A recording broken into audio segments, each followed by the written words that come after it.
Olá, meus amigos, mais um tema interessante, importante aqui para o dia a dia do empresário, do seu cliente. Ele vai muito te perguntar sobre cargo de confiança. Ele vai falar que tem um gerente, que tem um diretor, que tem um supervisor, e aí você vai logo lembrar do artigo 62 da CLT. Você vai lembrar que este cargo de confiança ele tem que ser caracterizado através do preenchimento de dois requisitos. Vamos ver se realmente ele é o cargo de confiança, se ele exerce esse tipo de cargo. Vamos ver se ele tem subordinados, se ele tem poder de mando. Vamos ver se ele recebe uma gratificação mínima prevista na lei para que ele não tenha direito às horas extras, a intervalos e adicional noturno. Porque essa é a grande vantagem para o empregador de ter um cargo de confiança. Claro, além de todo o conhecimento, nós temos aqui uma vantagem jurídica. Dentro do direito do trabalho, o cargo de confiança, ele se insere dentro do artigo 62 da CLT, que retira dele alguns direitos. Quando eu falo que retira direitos, é porque o artigo 62 da CLT diz que aquelas situações que estão nele enquadradas não geram o direito ao recebimento de horas extras, de intervalos mínimos e adicional noturno. Por quê? Eventuais horas extras, eventual adicional noturno, eventual intervalo que não seja usufruído, já é compensado pelo recebimento de uma gratificação de função. Por isso que a lei estipula uma gratificação de função mínima para fazer frente a esses outros direitos que ele não teria ali que receber. Ok? Então vamos ver, à luz da nossa jurisprudência, como que é caracterizado este cargo de confiança, como é que nós temos e que discussões que nós temos sobre essa caracterização. Porque olha o que acontece na Justiça do Trabalho. No dia a dia, eu vou chamando aquele trabalhador de cargo de confiança. Não, ele é meu cargo de confiança, ele é meu diretor, ele é o meu gerente.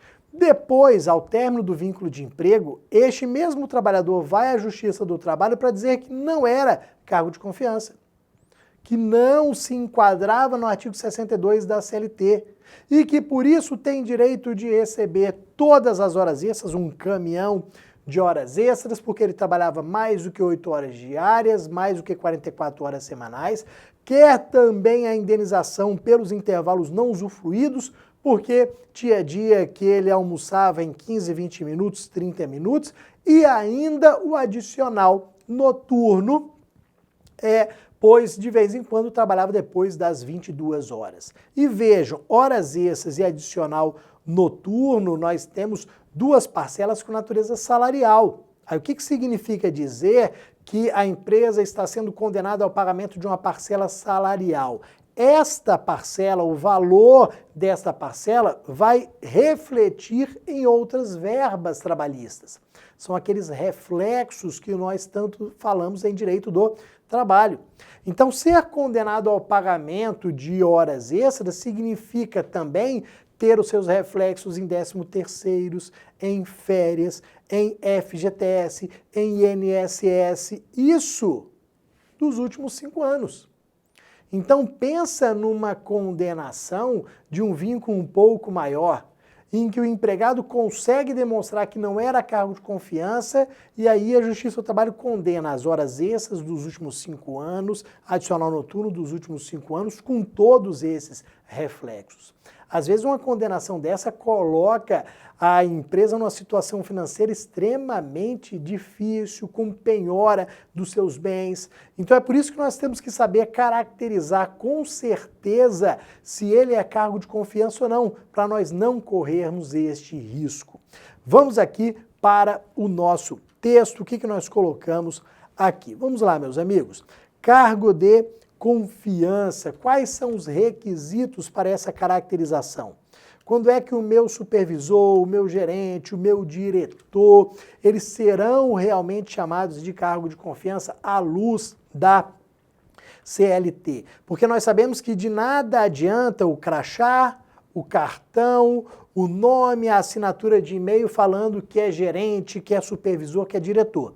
A gente sabe que no direito do trabalho, na hora de decidir, o juiz aplica o princípio da primazia da realidade. Então ele pode jogar todos esses nomes no lixo, dizer que ele não era cargo de confiança e condenar ao pagamento. Então de nada adianta simplesmente trazer cópia de e-mail com assinatura lá, gerente, cartão, crachá, isso não adianta.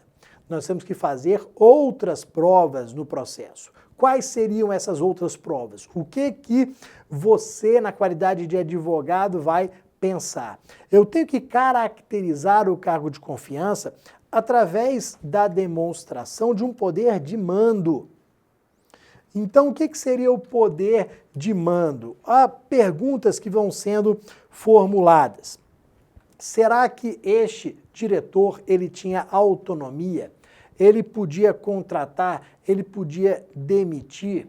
Será que ele podia aplicar sanções, penalidades? Esse é o poder de mando, ele tem autonomia, ele contrata, ele demite, ele autoriza compras, ele aplica penalidades. Esse é um claro indicativo de que ele é um cargo de confiança. Ele tem esse poder de mando, ele tem subordinados. De nada adianta você falar que é um cargo de confiança, que exerce ali uma autonomia, um poder de mando, se você não tem em quem mandar.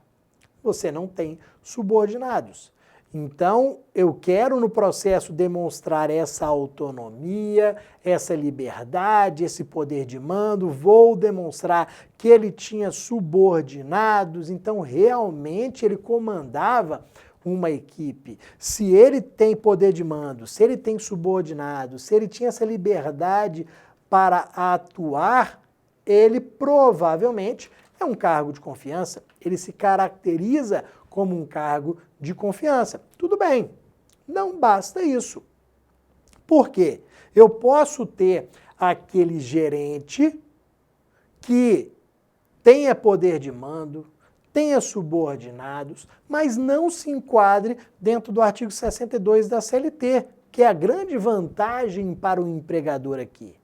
Então vejam, eu quero caracterizar aquele gerente que tem poder de mando, que tem subordinados dentro do artigo 62 da CLT. Para isso, eu preciso pagar a ele uma gratificação mínima de função. Então, a partir do momento que ele é gerente, que ele é diretor, que ele é supervisor, ele tem que receber uma gratificação de função de pelo menos 40% do salário. Então, essa é uma gratificação de função mínima. Se ele não receber, se não tiver prova do recebimento dessa gratificação de função, ou se for uma gratificação de função de percentual inferior, de valor inferior, ele não vai se enquadrar no artigo 62, ele não vai afastar o direito ao recebimento de horas extras. E eu sempre falo para vocês, ter um empregado que se enquadra dentro do 62 é muito bom para a redução de custos trabalhistas? Sim. Porque as condenações ao pagamento de horas extras são condenações pesadas em virtude dos seus reflexos. Então, agora sim, eu tenho um cargo de confiança, ele recebe pelo menos 40% de gratificação de função. Então, por estar enquadrado no artigo 622 da CLT, ele não faz jus ao recebimento de horas extras. Então a gente tem a exclusão do recebimento de horas extras, intervalos mínimos e adicional noturno. Essas daqui são as grandes vantagens para o empregador. Cargo de confiança, trabalha muito? Trabalha, mas recebe mais do que os outros. Recebe pelo menos 40% a mais. Tem dia que ele não possui ali intervalo, ou tem um intervalo muito pequenininho? Sim, mas vejam que ele tem autonomia na própria jornada de trabalho dele. O cargo de confiança, ele não tem horário para entrar, não tem horário para sair, não tem jornada controlada. E você não vai controlar a jornada dele, não, pelo amor de Deus. Se ele está caracterizado dentro do artigo 62, seria um tiro no pé controlar a jornada dele. Não controle. Se ele é cargo de confiança, não controle a jornada dele. Ele não tem que bater ponto, não há nada nesse sentido. Por quê? Porque mesmo que ele tenha esse poder de mando, mesmo que ele receba gratificação de 40%, se você controlar a jornada dele, você tem que pagar horas extras, adicional noturno e conceder intervalos mínimos. Por isso que seria um tiro no pé. Dê realmente liberdade, dê autonomia para ele, ok? Depois, olha aqui alguns julgados que nós pegamos sobre esta matéria, pessoal. Olha aqui alguns julgados que nós temos. O primeiro deles aqui, ó, horas extras indevidas. Então, aquela grande vantagem que eu sempre falo para vocês, horas extras indevidas. Provado que o trabalhador ocupava cargo de confiança com responsabilidades diferenciadas e com um número considerável de subordinados,